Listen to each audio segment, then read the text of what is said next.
we're going to talk about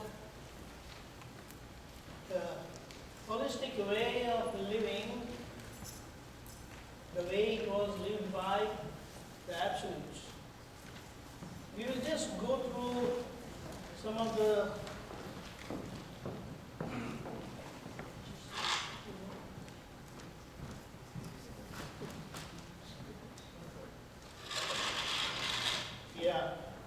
that's it. We'll just try to understand the topic itself first.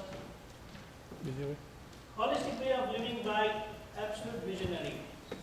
The holistic means where all questions end, that which is complete. Dr. Mehta and everyone else. Mr. Debu, Dr. Vora, talk of the same thing. Complete, and where all questions and you have answers to every question. The dictionary meaning of holistic is all-inclusive, complete, whole, universal, the one. We are talking about one world, one family. We need to experience that. Let's go further. Absolute, who are the absolutes?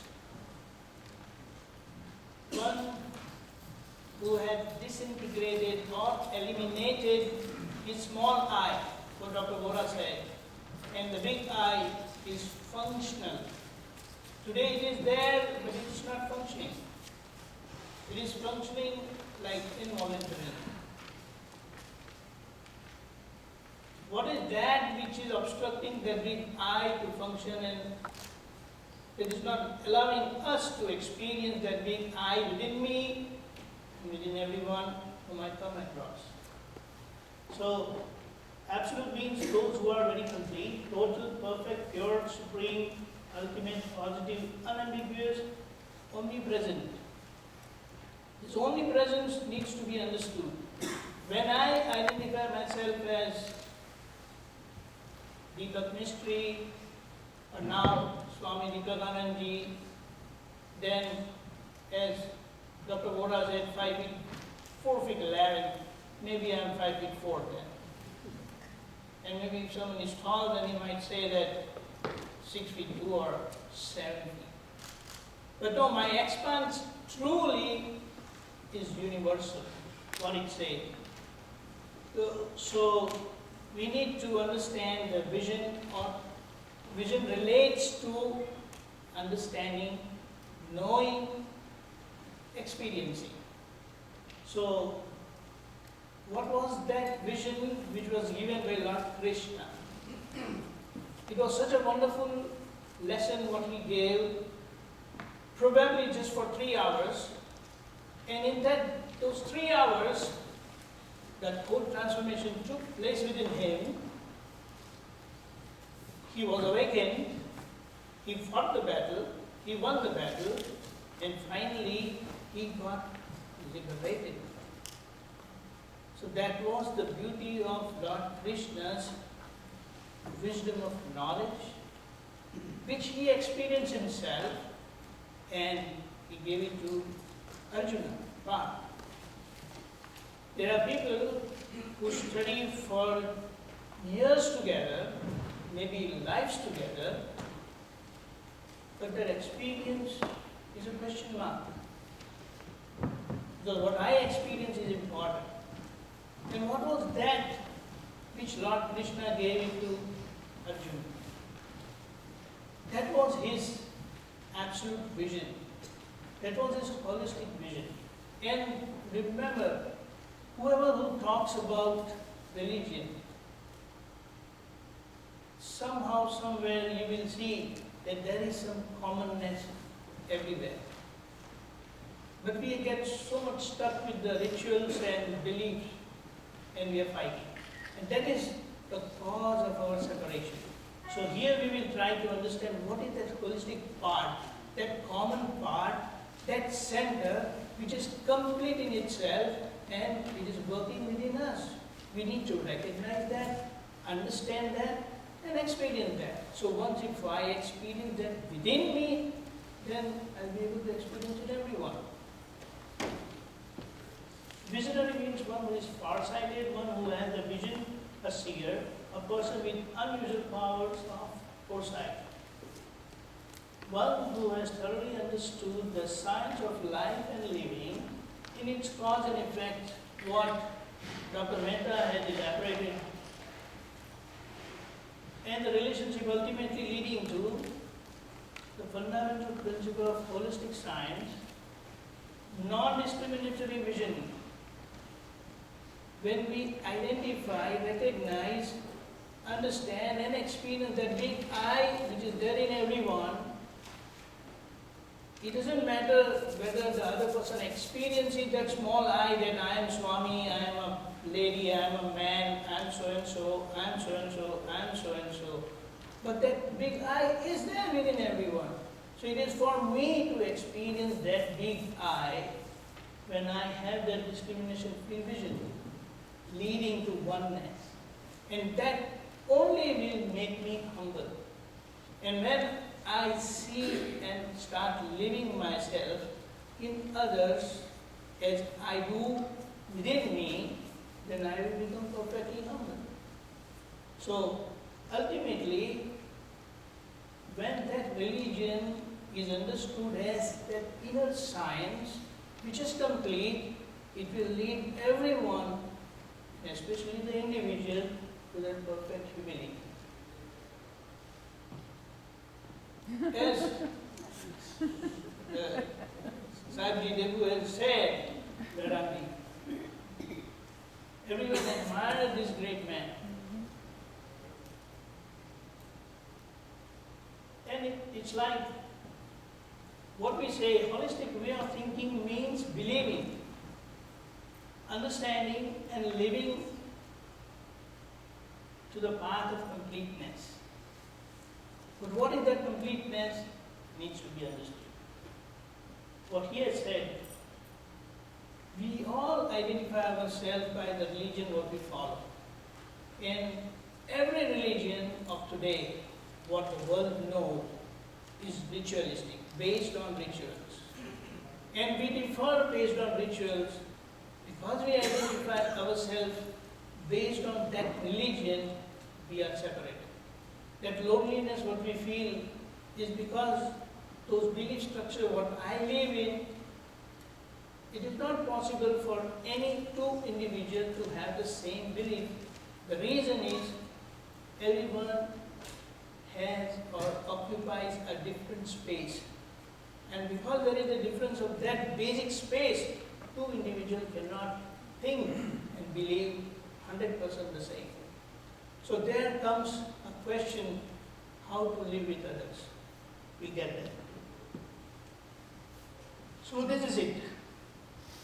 So when we understand that and leave the science behind these religious practices which differ in their rituals but is the same when the underneath science is known, which is holistic.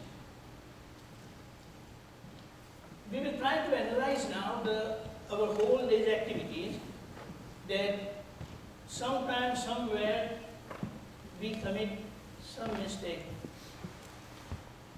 Grossly, I have just indicated a few of them, but this is what we keep doing. Do I hurt ego of any person? Am I not comparing myself with other religion, other religious beliefs? Am I not offending others? I am bigger than doctor, I am bigger than others. The feeling of hatred and dislike, just because I have finished my engineering, I have done my doctorate, I treat others as small fellows. That ego of achievement, ego of knowing, true knowing will make us 100% humble. But this is where the problem is. Our language, we use harsh language, hurting language, but Behram has said, if you cannot help others, at least don't hurt others. Everyone is married. This needs to be, it not be said. So, we need that inner balance about our food, what we eat. They have said that there are so many ingredients what they put into the food, the processed food what we eat, which are not natural. So someone has said, if you want to identify that whether this food is okay or not, if there are more than 3 ingredients, just leave the packet aside. A very simple chocolate will have so many ingredients and so many chemicals inside. But it doesn't matter if you like, you may eat and enjoy. But this is where we need to understand. Am I honest to myself, my spouse, my friends? This honesty is a questionable thing. But all this, what we want to say,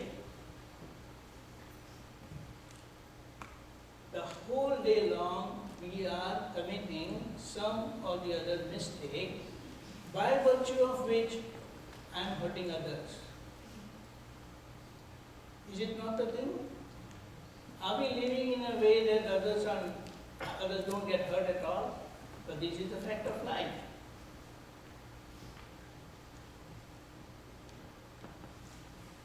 Everyone who is in business, life itself is a big business. Do I follow any sound principle, spiritual practice where certain things are acceptable? But when I want to become bigger and bigger and bigger and bigger, what am I doing? What am I doing? I break all those ethics. Boundaries of ethics are broken very well. And that is where others get hurt. Who cares? Due to that, when my ethics are not well protected in my business, there is a natural flow of business in spirituality. I had a human resource lesson, a program in my job, and they said that if you want to pass on truth, please don't charge. If you want to pass truth, please don't charge. So wherever there is a charge, you will not find truth. And see all those great transactions of knowledge, transfer of knowledge that took place between, let's say, Lord Krishna and Parth. What was the level of exchange? What was charged? Nothing. So whenever there is nothing, in fact, the principle lies here that wherever there is truth, there cannot be any kind of barter. So let me get the water. So in general, do I hurt anyone through my mind, speech, and body? This is the most basic faculty what each one of us has. And if we observe,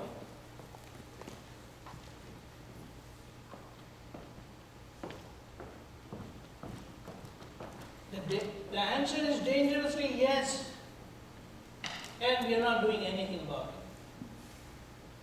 We may sit in front of God's photo or a idol or some temple and pray, worship, but we are not pointing our question to this basic aspect of our life, wherein we are hurting through our mind, speech, and body.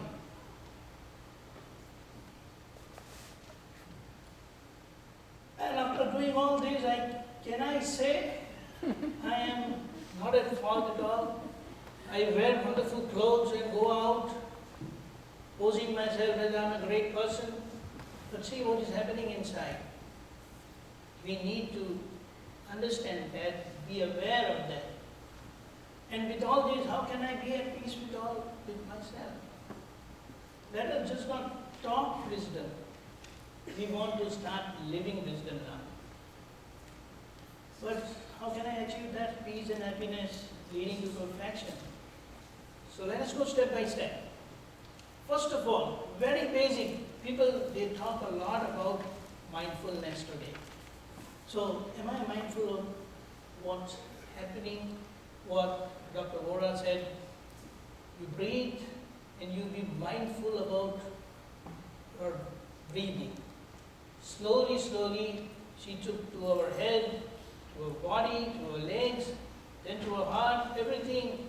And as Bernanke has said, there's a lot of activity that goes on at the very cell level. Mitochondria, what he talked about.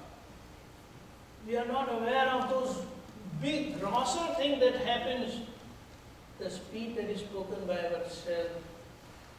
We are not aware of, we are not listening. Less than 6 inches away, 3 inches away. Others listen to that, but I don't listen to that.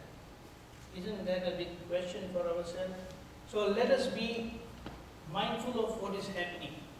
And basically, it's like this video is being taken. I should be mindful of my own actions, what is being done, or what truly happens. Same way, I should be listening to my own speech, and as I go further, I'll be able to read my mind. That is where the origination of trouble or anything begins there. Then it comes out at the speech level, and then it comes out at the action level. So it's like, you know, the American, what do you call that? Military, they have found the Patriot missile. So if anyone shoots any intercontinental ballistic missile, because it goes out of the space and re-enters into the country where it is being shot. So this Patriot missile, it detects from where it is shot, it will follow that missile, it will shoot before it enters into the space. So our wisdom lies that if we detect that mistake which is occurring at the level of our mind itself, and we are aware of that, mindful about what is going on at the level of our mind, then we can knock that off there itself. So it won't come at the level of speech, it won't come at the level of action. One more principle which a holistic scientist has revealed is that which remains uncorrected at the level of mind, it is going to come back again. What it means, you are going to repeatedly do that action or mistake again. And that which is done at the level of speech and action, you get it in the same light. So that is why it is called that at the level of mind is subtle karma, and those at the level of speech and action is grosser karma or physical karma. Because you get the result of our action and speech in the same life. What is the process then? After being mindful of what is happening, retrospection, introspection, what Dr. Vohra has said, acceptance, what I mean, accepting that that was the mistake I committed. And then unconditional apology. It is must. And then resolve that I will never do it again. Two people come in the same situation, one reacts negatively, one reacts positively. What is the difference? Why that person reacted negatively? Why the other person reacted positively? The reason is that one had decided that if such a thing happened to me, I am going to do this. The other had decided, I'm not going to hurt anyone. So this was the basic decision within him in the form of belief, which did not make him speak or act negatively. The same thing in the other person, because it was decided as a previous decision, negative decision was there, so this negative speech. So many of you have come today, it was because of your decision only. Firm and clear decision that I want to attend the program, you are here.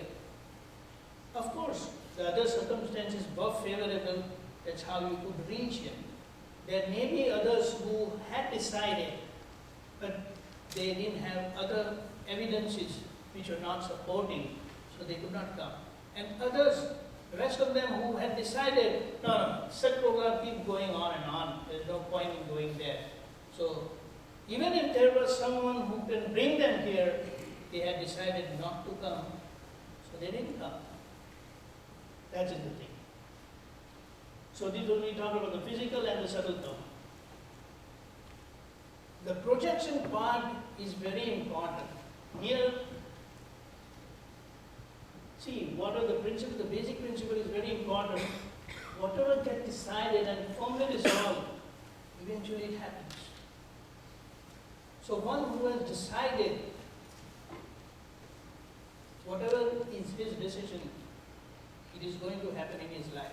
That is why the resolution, people say they have birthday resolution, they have Christmas resolution, they have New Year resolution.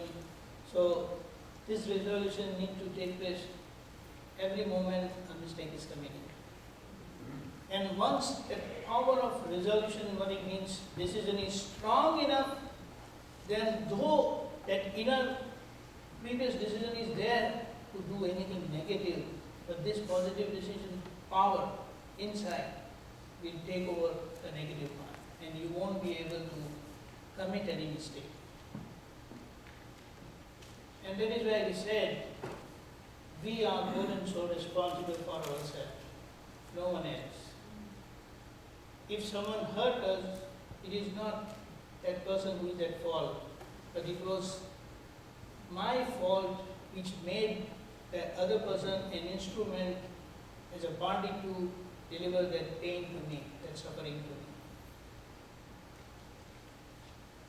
This is a prayer because any mistake that is committed, whether someone knows or don't know, it's like if there is a hidden camera, if there is a hidden microphone, what we see in James Bond movies and other movies, they track what James Bond is doing because they're worried.